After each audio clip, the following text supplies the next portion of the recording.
2 years ago, we exposed the disgraceful, often illegal way Crown Casino went about its business. The stories on 60 Minutes and in the Sydney Morning Herald and The Age newspapers led to multiple inquiries, some of which are ongoing and continue to shame the company and embarrass its major shareholder, billionaire James Packer. One outcome any reasonable person might have expected from the Crown debacle was that its main rival, casino operator The Star, would look very closely at the way it was running its business to ensure it was beyond reproach. Well, it almost defies belief to say this, but it seems The Star didn't, and it isn't.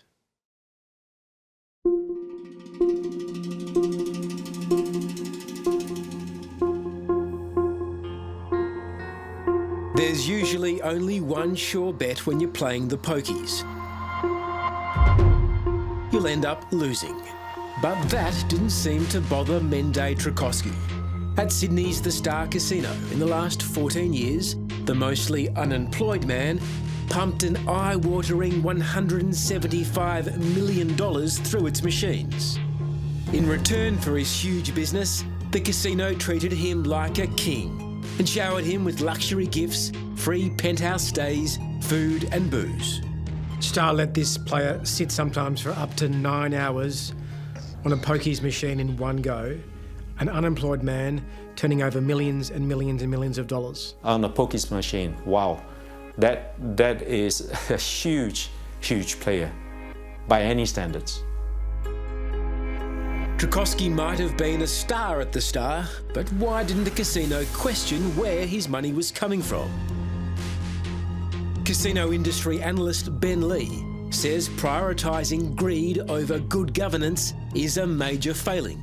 It goes without saying then that Star should have been asking some basic questions about his source of income, his associations, etc. I think it's probably a case of they chose to disregard his background. They would know, they should know. It is a job of whoever's been assigned to look after him to know. The Star might have been happy to ignore Mende Trzaskowski's background, but the police were not. In April this year, after months of secret inquiries, New South Wales organised crime detectives tipped off US authorities to a suspected major cocaine shipment off the coast of South America. The drugs were quietly swapped for an inert substance and allowed to continue to Australia, waiting for someone to come and collect the shipment from a suburban storage facility on the Central Coast. 2 months later, Mende Trzaskowski arrived and was arrested and charged in connection to importing 3 tonnes of cocaine. If Trzaskowski was just one rogue VIP within Star's casino empire, it wouldn't be such a big deal. But tonight, we can reveal how the Star has become a magnet for alleged organised crime and money laundering. And what's worse, it was warned it was going on. Now, if this all sounds familiar, you'd be right. For 2 years, Australia has watched the downfall of Star's biggest rival, Crown Resorts, accused of near-identical dirty behaviour. You accept that your conduct in these emails was disgraceful, don't you? That's correct.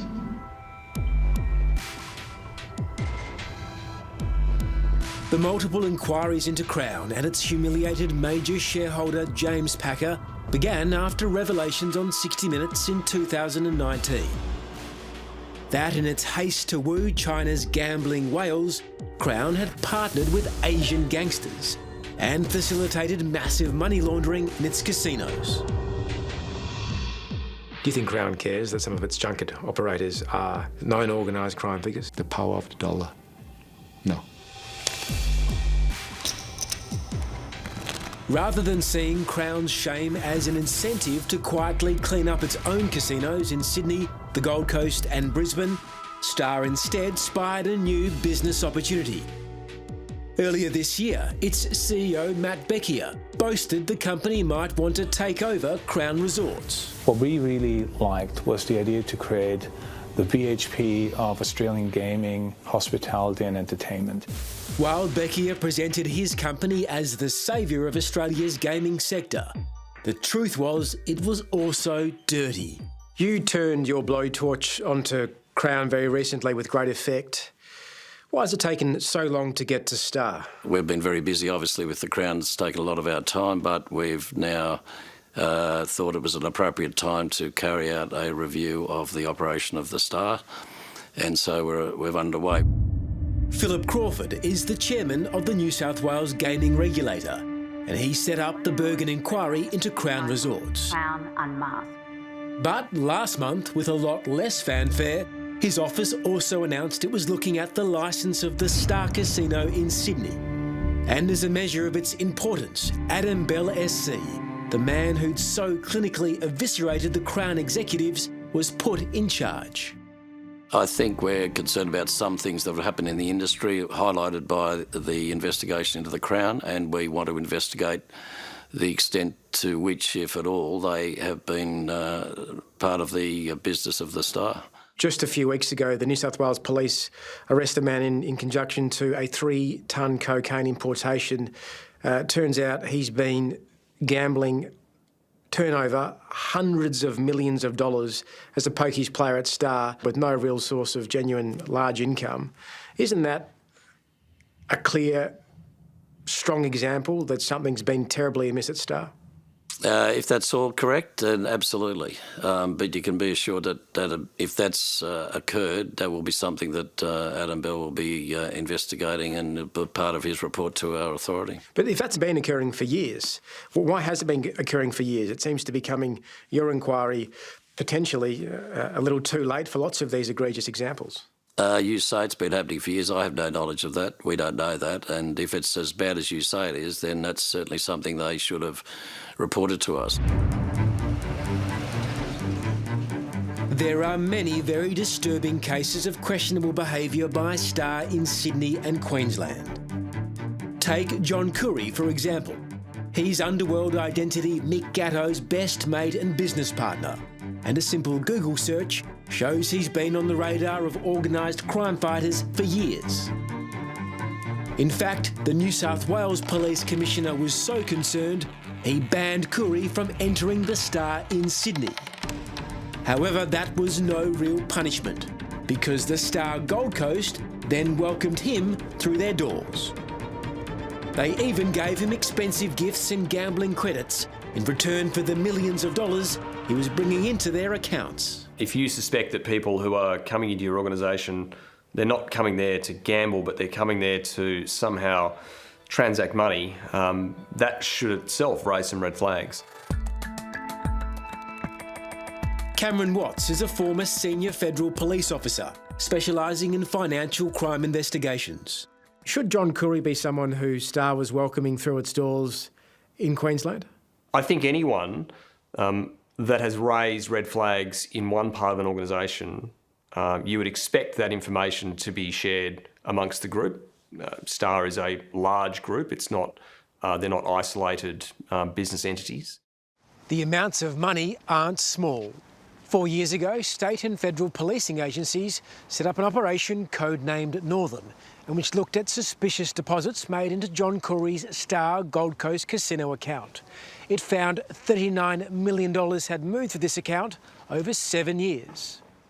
How could it be that Star Entertainment could not only allow John Curry into its casino once or twice, but over and over again plying him with free gifts, free accommodation, in the hope he would return to gamble and gamble and gamble over and over again? It would be astonishing to me that if an individual of any background had links to organised crime, that a casino would then not only have possession of the information and allow them in, but then provide them with comped entertainment and other things to continue them, to keep them coming back to their establishment. As police were tracking Curry, they were also watching a man from the ACT gamble huge amounts of cash at Star. James Musselin is a famous Canberra restaurateur. Since 2016, he's also allegedly led another life, involved in a suspected drug and money laundering ring. We've spoken to a confidential source, a senior employee at the Star. They've told us that Musselin was such a high roller, the Star was willing to turn a blind eye to red flags raised by his gambling activity. 2 months ago, the AFP charged Musalin with money laundering, allegations dating back to 2016. If you don't apply that level of scrutiny to these large players that come in and gamble tens of millions of dollars without really satisfying yourself as to who they are, where the funds have come from, and what the funds are then going to be used for once they've gone through your casino, you're probably not doing your job to the extent that you could. What damns the Star even more is that it was warned about the dangers of money laundering in its casinos. For the first time, we can reveal Star's top management, Chairman John O'Neill and CEO Matt Beckier, were briefed on 2 explosive and secret audit reports back in May 2018. The independent reports, prepared by accounting firm KPMG, couldn't have been clearer. Incredibly, they found Star's critical system for combating money laundering and terrorism financing was failing. If I were a director on that board, I would have been hugely alarmed. Your business is transacting money. That's how you make money.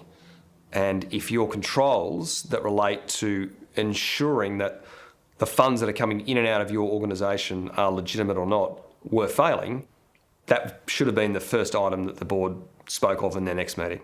The KPMG reports, which we've obtained, make for disturbing reading. They're highly critical of Star's relationship with some of its gamblers, noting its casinos appear to understate the level of money laundering risk.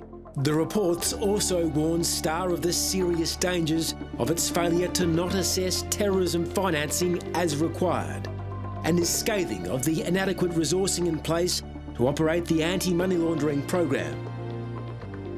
When we raised the existence of the audit reports with the New South Wales gaming regulator, his response was surprising. In May 2018, we've discovered that the board audit committee was told that Star's anti-money laundering system, its most critical system to fight the drug traffickers, the money launderers, the crooks in the casino, was non-compliant. It was failing. Was that very, very significant finding made clear to you? No, we didn't know that. We weren't told that. Independent federal MP Andrew Wilkie has long been trying to clean up gambling across Australia. He says it's time for the Star to face the same level of scrutiny as its rival Crown Resorts. Surely in this day and age, the casino industry understands that they're on notice and they've got to be much more careful about these things. If anyone on the board or in senior management were made aware of such claims and didn't act on them, then they are wholly responsible for the mess that exists now, and they need to be held to account. What makes Wilkie even more angry with the Star is the company's arrogance. How it refused to learn from the very public mistakes of its greatest competitor. Ultimately, it's Star's chairman and CEO that sit at the top of the company. Should they be the ones facing public scrutiny in respect of these revelations? It's hard to spot from the water, overshadowed by the glittering new tower of its rival Crown Resorts. But the Star in Sydney is the second largest casino in the country. For the past 3 years, though, it's been happy to operate in the shadows, while Crown Resorts has faced the public grilling. It was shocking secret vision like this that exposed the rotten core of Crown's business. An Audi bag filled with millions of dollars in cash being handed over in return for gambling chips. With that one short video, the whole of the country saw undeniable evidence of money laundering going on. And they also, in that moment, probably understood how money can be laundered on a grand scale in an Australian casino. You've just got to walk into the high roller room with a shopping bag full of a couple of millions of dollars, hand it over at the cashier, who hands you a couple of millions of dollars of chips. You may or may not play for 10 minutes, take the chips back, cash them in, and they'll credit that money to your account. In other words, you've washed the money You've processed it in a way that no one can track it down. It's sparkling clean. It's washed. It's money laundering. In October 2019, independent MP Andrew Wilkie made headlines when he made this CCTV vision public. The cash drop-off took place in a Melbourne gaming salon Crown was running with the Macau-based tour company called Sun City. Sun City arranged for super wealthy Chinese to gamble at Crown and in return pocketed a small cut of the money waged. But the video suggests Sun City was also in the business of money laundering inside Australian casinos. What does that video say about the ethics of Sun City? Oh, well, it's clear evidence that Sun City is involved, or was involved, in bold criminality, and that it thought it could get away with it. In those few moments of video footage, the whole country got to see the criminality in Sun City within Crown Casino. But it's also alerted everyone else and all the other casinos and all the other regulators about the sort of criminality that can go on in an Australian casino. We now know that Crown wasn't the only Australian casino dealing with this dodgy operator. In the months after Crown was publicly slammed for its links to Sun City, Star was continuing to quietly do business with them, urging at least one of its high rollers to place millions into a Sun City account. Surely, if it was a good corporate citizen, it would have immediately ceased cooperation with the junket operators and called in the regulator and the other law enforcement agencies. The fact that it didn't beggars belief and actually calls into question whether or not it's a fit and proper entity to have a casino licence in Sydney. And it's a wake-up call to the Queensland regulators about whether Star Entertainment is a fit and proper entity to operate the Gold Coast Casino or the Brisbane Casino.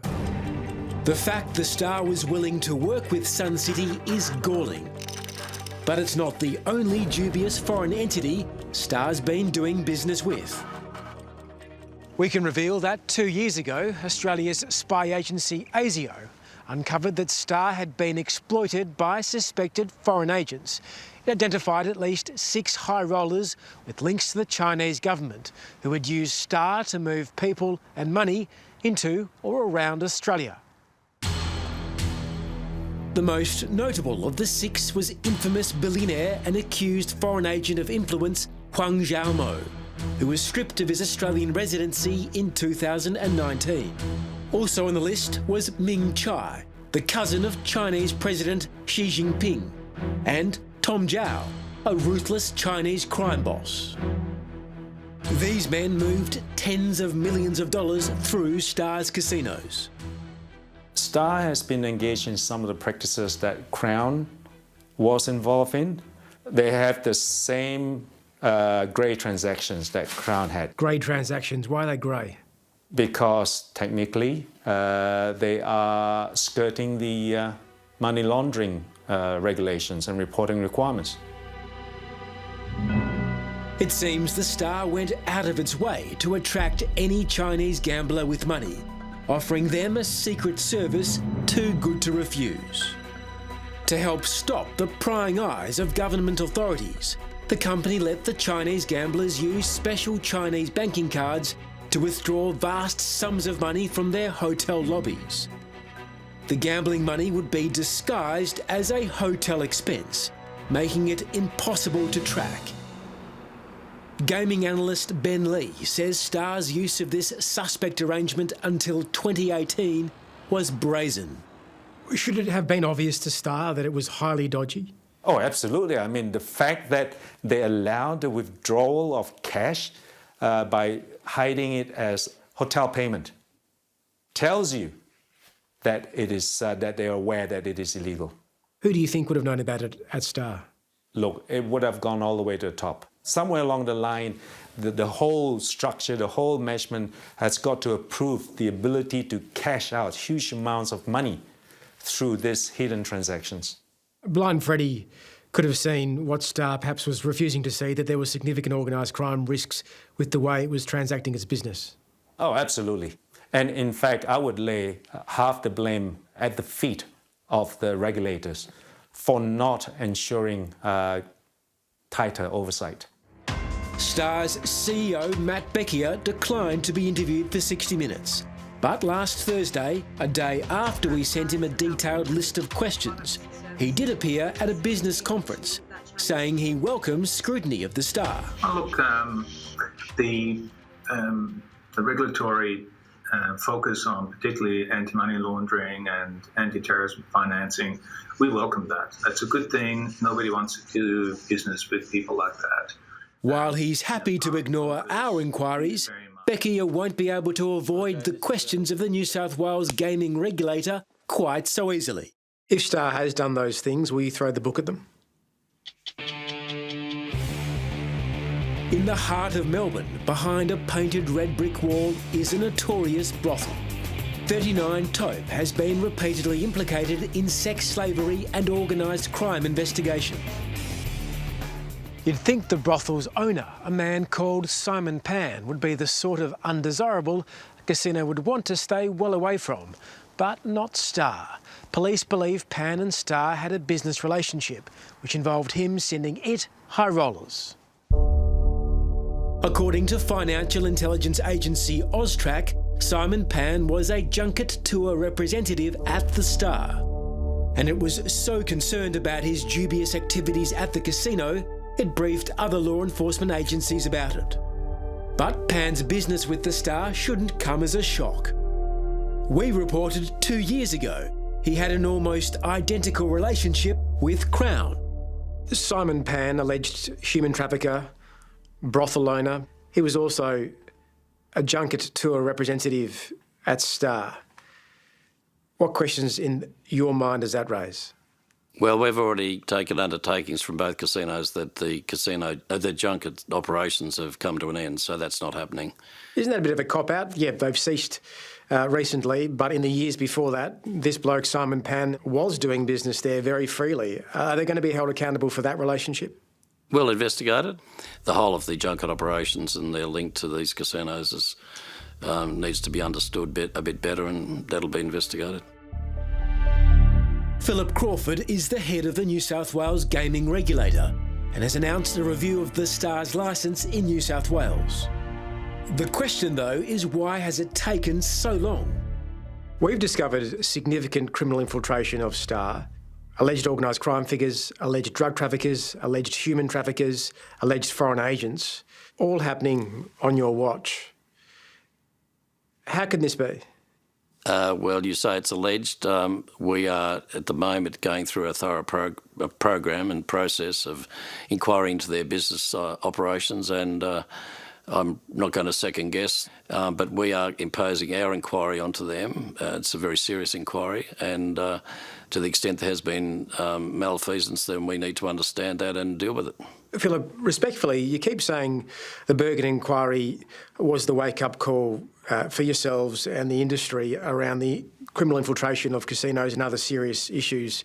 But the data and the evidence points to the fact that these issues have been bubbling away for many years before Bergen. With respect, hang on, just with respect, Nick, you talk about evidence. I don't know on what context you talk about evidence. It's not as though that we haven't been looking at them, but I can't answer all of your questions, and I can't take on board what you say as evidence because it hasn't been presented to us as evidence of those facts. If Star has done those things, will you throw the book at them? I would like to think that if there has been bad conduct, that it's stopped and that steps have been taken to make sure it doesn't happen again. And so they're the sort of things we'll be looking at.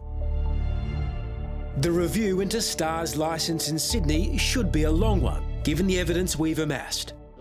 But unlike the public grilling of Crown and its major shareholder James Packer, this inquiry will take place behind closed doors. Independent MP Andrew Wilkie says that's wrong. We need an open and transparent inquiry, just like Crown went through with the Bergen inquiry, because that's the only way we can have confidence that the inquiry is effective and that these problems are going to be cleaned up. Ultimately, it's Star's chairman and CEO that sit at the top of the company. Should they be the ones facing public scrutiny in respect of these revelations? When you have widespread and deep systemic and cultural problems, Surely management and the board have some at least inkling of what's going on. They're certainly responsible for ensuring that the company is run legally and ethically. So sure, the chairman of the board, members of the board, the senior management of Star Entertainment, they all need to front an inquiry in front of the public and the cameras, and they need to answer the allegations themselves and not just throw some middle-level manager under a bus. While most Australians would be appalled by Star's behaviour, casino industry insider Ben Lee isn't surprised at all. He says it's long been an open secret the company put profits above everything else, and that it was only a matter of time before Star's dark past caught up with it. Is it a bit of a joke in Asian gaming circles that to date, Star has somehow emerged as the clean skin in Australia? Yes, it's been very interesting to see what's happened to Crown vis-a-vis Star. It's only a matter of time before someone comes forth to basically lay bare the real secrets. And I believe you have that now. Hello, I'm Tara Brown. Thanks for watching 60 Minutes Australia. Subscribe to our channel now for brand new stories and exclusive clips every week. And don't miss out on our extra minutes, segments and full episodes of 60 Minutes on 9now.com.au and the 9Now app.